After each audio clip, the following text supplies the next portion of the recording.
Before we begin, a quick disclaimer. This story is created for educational and cultural storytelling purposes. It is a work of historical fiction inspired by legends and does not promote superstition or any form of harm. Viewer discretion is advised. This is a historical mystery titled The Curse of the Arochukwu Long Juju Shrine. Deep within the lush, rolling hills of southeastern Nigeria lies a place whispered about in legends, a place that once held the power of life and death, of justice and divine authority.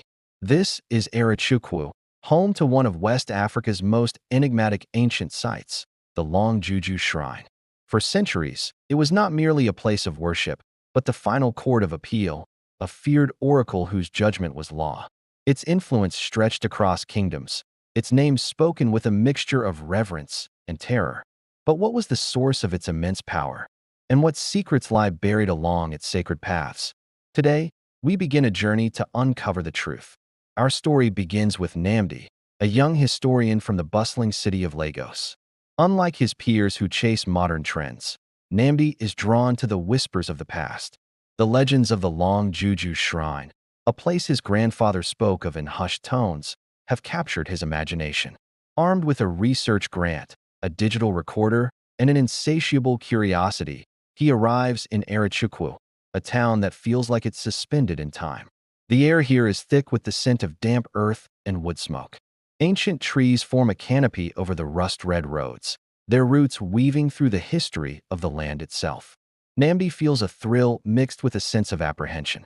He knows he's not just visiting a historical site. He's stepping into a living, breathing story. He seeks out the local custodians, the keepers of the old ways. His search leads him to a modest compound at the edge of the village, where he finds Elder Okoro.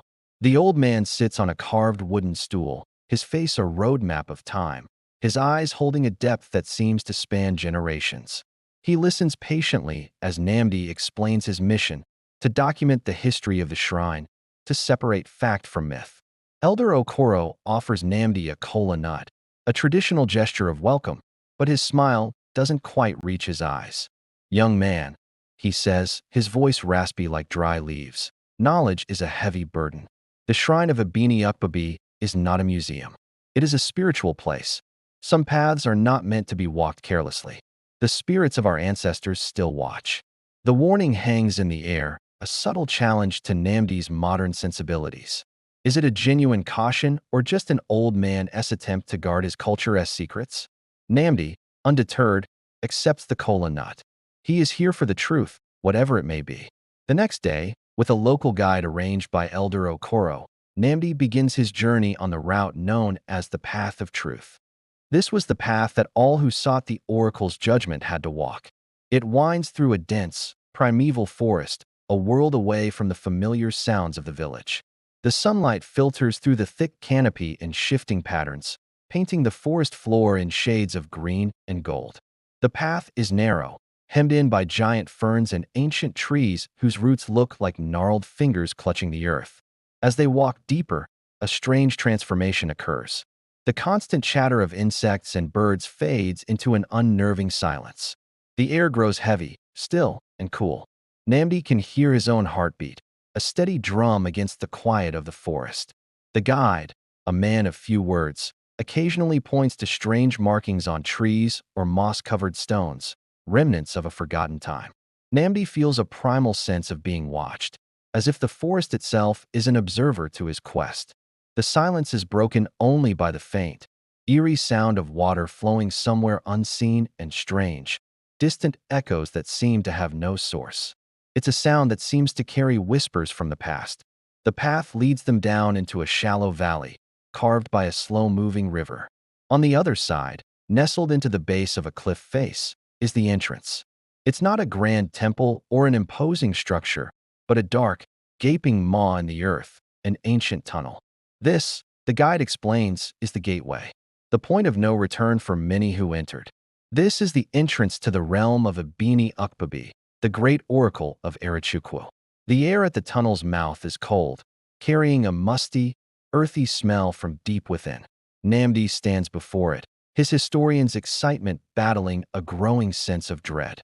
The legends say that from this point on, the accused were led through a series of chambers, facing spiritual and psychological trials.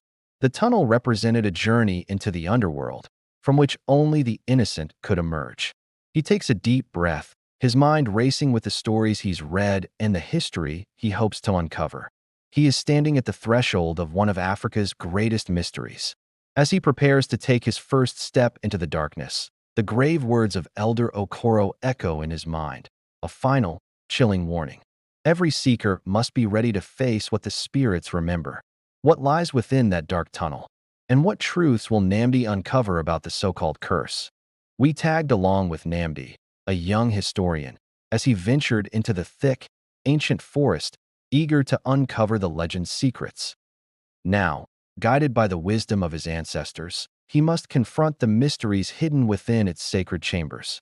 As the first light of dawn pierces through the thick canopy, mist rises from the forest floor, swirling around Nnamdi's feet like ancient spirits. The air is alive with the calls of unseen birds, a natural symphony heralding the new day. In the distance, the stone entrance to the Long Juju Shrine seems to pulse with a faint, ethereal glow, beckoning him forward. Taking a deep breath, Nnamdi steps across the threshold, leaving the familiar world behind and venturing into the heart of the enigma. The air inside the tunnel is cool and smells of damp earth and centuries of history. It's not a menacing darkness, but a profound, reverent silence. As his eyes adjust, the words of Elder Okoro echo in his mind, not as a warning, but as a guide. The shrine does not hide its secrets from those with a pure heart.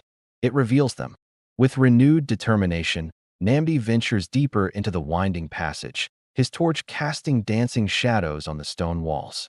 Soon, he notices them, intricate carvings etched into the stone, stretching as far as his light can reach. These aren't depictions of monsters or terrifying deities.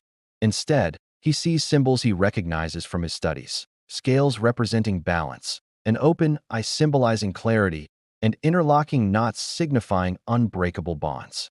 These are ancient Igbo symbols of judgment, truth, and justice. A profound realization begins to dawn on him. This was never a place of simple fear. It was something far more significant. The Long Juju Shrine of Arochukwu, known in Igbo as Ibini Ukpabi, was once the highest spiritual court in the region. Long before colonial influence, it was a place where complex disputes were settled, where oaths were sworn, and where truth was held as the ultimate virtue. Communities from far and wide would journey here, not out of terror, but out of a deep-seated belief in a higher, impartial justice system. The priests who served here were not sorcerers, but mediators and judges, entrusted with upholding the spiritual and social order. The shrine was the final arbiter, a place where deception was believed to be impossible. The further Nnamdi walks, the stronger the feeling of an unseen presence grows. It isn't a malevolent force watching him from the shadows. Instead, it's a powerful, sacred energy that seems to emanate from the very stones. It feels like walking through a grand, empty cathedral, where the echoes of countless prayers and pronouncements still linger in the air. He feels a sense of awe, a deep respect for the generations of people who sought solace and resolution within these hallowed walls. This was a place of immense spiritual power, a focal point of a complex belief system built on honor and integrity. His torchlight then falls upon a prominent inscription carved above a narrow archway. The ancient script is clear, its message timeless. It reads, "Those who speak lies before this place shall lose their peace." Nnamdi traces the letters with his fingers. This wasn't a curse of death or misfortune in the way the modern stories portrayed it. It was a psychological and spiritual principle. To lie in a place so profoundly dedicated to truth was to create a deep, internal conflict, to sever one's connection with their own conscience and with the community's values. The curse was the burden of one's own falsehood, a loss of inner tranquility that would follow the dishonest wherever they went. As he stands there, contemplating the inscription, the air around him shimmers. The silence is broken by faint, echoing whispers. Softly at first, then growing clearer, visions of the past begin to flicker at the edge of his perception. He sees figures, draped in traditional cloth, standing before robed priests. He hears the voices of ancient judges, calm but firm, questioning and deliberating. He hears the pleas of people seeking justice. a farmer accusing a neighbor of moving a boundary stone, a woman defending her honor, a chief seeking wisdom on how to rule his people justly. These are not ghosts, but memories imprinted on the very soul of the shrine. Nnamdi watches, mesmerized, as a vision unfolds. Two men stand before a priest. One accuses the other of theft. The priest bids them both to speak their truth before the shrine. One man speaks with a clear, steady voice, his words resonating with conviction. The other man stammers, his eyes darting nervously, his story full of contradictions. The vision fades, but the feeling remains. The shrine didn't need elaborate traps or magical punishments. The weight of truth and the hollowness of a lie was judgment enough. In that moment, everything becomes clear to Nnamdi.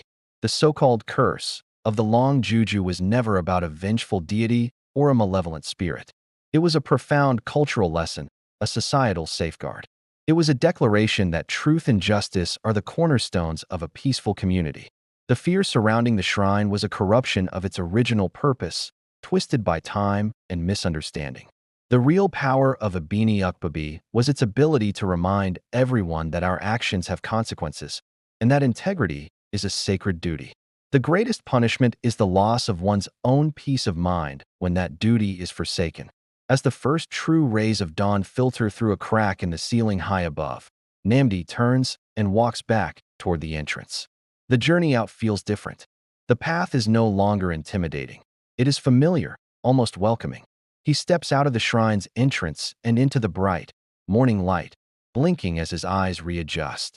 He feels not fear or exhaustion, but a profound sense of humility and clarity. Standing by the sacred stream is Elder Okoro, a knowing smile on his face. He had been waiting. He looks at Nnamdi, not with questions, but with understanding. The forest is waking up, the elder says softly. Tell me, what did you find in the darkness? Nnamdi looks from the shrine back to the elder. I didn't find a curse, he replies, his voice filled with newfound reverence. I found a courtroom, a sanctuary, a lesson. Elder Okoro nods slowly, his eyes twinkling with ancient wisdom.